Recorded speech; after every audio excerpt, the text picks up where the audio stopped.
Every Mortal Kombat game eventually develops a legacy. MK9 is remembered as an incredible reboot that saved the franchise. MKX is remembered for its fast, aggressive gameplay and darker tone, while MK11 is remembered for its customization, slower gameplay, and probably having one of the most divisive mechanics in Mortal Kombat, which is fatal blows. But that got me thinking, years from now, when people look back at MK1, Mortal Kombat 1, the most recent entry, what were they actually going to remember? Will it be remembered as an underrated game that fans eventually appreciated, or will it become one of the most controversial Mortal Kombat games ever made? The more I think about it, the more I feel like MK1 is going to have one of the strangest legacies in the franchise history. So let's talk about it. But before we get into it, if you guys don't know me by now, I'm Mr. Frosty Flames, but you can call me Mike. We do anything gaming news, reviews, playthroughs, etc., and we do it in a chill way with no over editing BS. So if you enjoy that style of content, be sure to hit that sub button and join the Mr. Frosty Flames Legion. Anyways, let's get back to the video. So I just first want to talk about the first impression of MK1, because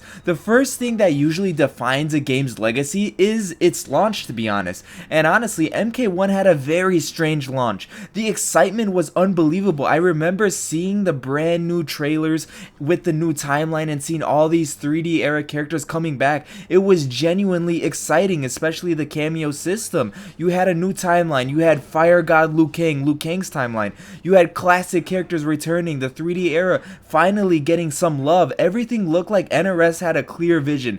Then the game launched, and almost immediately the conversation shifted. People weren't talking about the roster anymore. They weren't talking about the story. Instead, they were talking about performance issues, missing features, invasions, online problems, microtransactions, premium fatalities, and suddenly the excitement surrounding the game changed into debates. And the first impressions are incredibly difficult to erase. I mean, that's ingrained in a lot of people's heads. The gameplay was never the biggest problem, in my opinion, with MK1, because this is something I think that gets overlooked. I actually don't think the gameplay is what people will criticize the most. In fact, a lot of players genuinely enjoy MK1's gameplay. It's faster than MK11, and it's just better than MK11, I feel like, in all aspects. Combos feel satisfying to do, characters are very flashy and very expressive. The roster has some fantastic redesigns. Even people who dislike MK1 usually admit that the core gameplay at its core, like I said, is very solid. But as I said before, the real debate comes from that one mechanic, and that's cameos. Some players love the creativity they added, including me, but I also felt for the other side, which felt like they took attention from the main roster. One of my favorite characters in all of Mortal Kombat, and an underrated character, to be honest, is Mavado. I always thought he has so much aura and he looks so cool. However, I was so sad to see him come back as a cameo. I was like, man, I want the Red Dragon to come back. They should be their own character, but instead they were cameo-ified. So I really hope that they really don't bring back this mechanic in the next game, because I want every character to have their own spotlight, especially characters like Sonya and Kano. Like, they're main roster characters, they're classic characters. They were in the original Mortal Kombat 1, so it's just like, why aren't they in this Mortal Kombat 1 as playable, like fully playable characters? It's weird. And from a gameplay and technical note, many people felt like the success of your character depended too much on your assist choice. A lot of people were basically choosing main roster characters based on the cameo that they love to play, and if the synergy wasn't there, they wouldn't play that character. They would just find another character. So it was like mainly the cameo was the main character, and then the other character was just like, the main roster character was just like the backup or something, you know what I mean? It was like it's flipped, because cameos were extremely busted sometimes. And whether you love cameos or hate them, in the end, there's no denying that there will always be one of the defining features of MK1. They will never get rid of that, and MK1 will always have cameos. They always asked for just a 1v1 mode, but that never came, especially because it's already in the game. It's in the story mode. You have these 1v1 fights, so how come we can't have like a side mode or them just tack it on? But I don't know, NRS is weird, so they just never did that.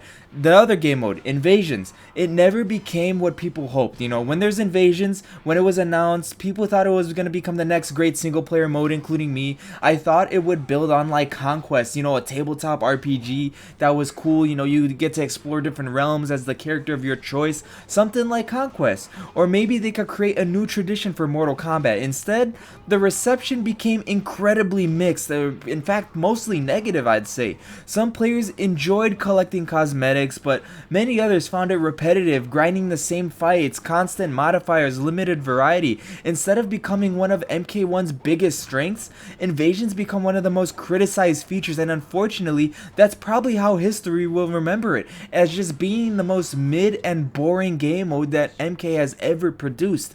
And even going to the story, we're jumping on all these game modes. The story divided the fan base, and the story was mostly negative. Without spoilers, I think this might be the most controversial part of MK1. You know, the new era was such an exciting concept. It had so much potential. The idea of starting over in Liu Kang's timeline, giving forgotten characters another chance, rewriting relationships, building a brand new future in the Mortal Kombat universe. And for a while, it actually felt like the story was heading in that direction, I guess for the first half of the story. But then the final act happened, and the story shifted into another multiversal conflict, and suddenly many fans felt like the opportunity to truly reboot Mortal Kombat just straight up disappeared. Some people love the spectacle, some people loved, you know, the variations of each character and the big final Armageddon battle, while others just felt like the game played things too safe by returning to familiar ideas. You know, years from now, I think this will be one of the biggest things people will remember.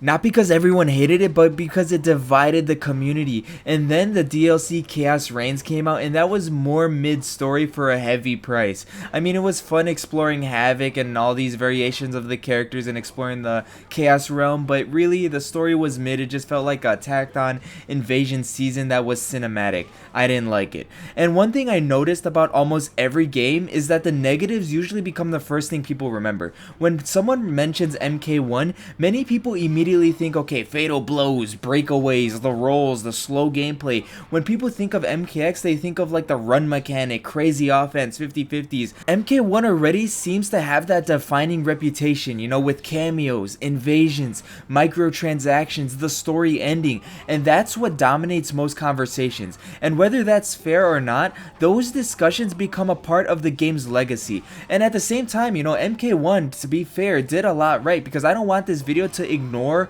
what MK1 actually accomplished, because it did a lot of things extremely well. Baraka, one of the jobbers of the series, became one of the most sympathetic characters in the franchise. Same thing with Reptile, he finally got some meaningful development. Ashra returned and became relevant again. Li Mei received one of the biggest glow-ups in the series. I still like her old outfit, but you know, they gave her story. The visual presentation is beautiful, the ambiance is beautiful. Many of the character redesigns are fantastic, and at the same time many are not so fantastic. And the gameplay itself is genuinely enjoyable for a lot of casual players. Those positives deserve to be remembered too. So in the end, what will the legacy be? What do I honestly think? I think MK1 will probably be remembered as one of the most divisive games in the franchise. Not because it's the worst, I don't think it is, but not because it's the best either, but because almost every major part of the game split the fan base. You know, the cameos, the story, invasions, DLC, live service approach. Almost everyone seems to have something they love about this game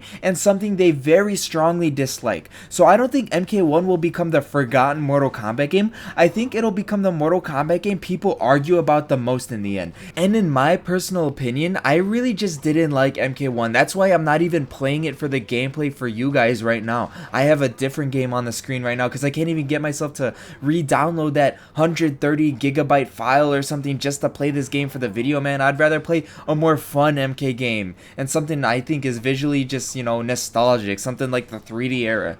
And in the end, the funny thing about gaming is that opinions change. Speaking of the 3D era, it was once considered the worst period in Mortal Kombat history, and now it's celebrated. Even MKX received tons of criticism during its life, and today it's remembered as one of the most strongest modern entries. Even MK11 has gained more appreciation over time. Maybe the same thing will happen with Mortal Kombat 1, or maybe its legacy will always be defined by the debates surrounding it. Only time will tell, we can't really say, but one thing is certain. People are always going to be talking about Mortal Kombat 1 for a very long time. But I want to hear from you guys. How do you think Mortal Kombat 1 will be remembered, say, 10 years from now? Let me know in the comments down below. And if you enjoyed this video, please like, share, comment, and subscribe to join the Mr. Frosty Flames Legion. Thank you guys for watching. Mr. Frosty Flames out. Ciao.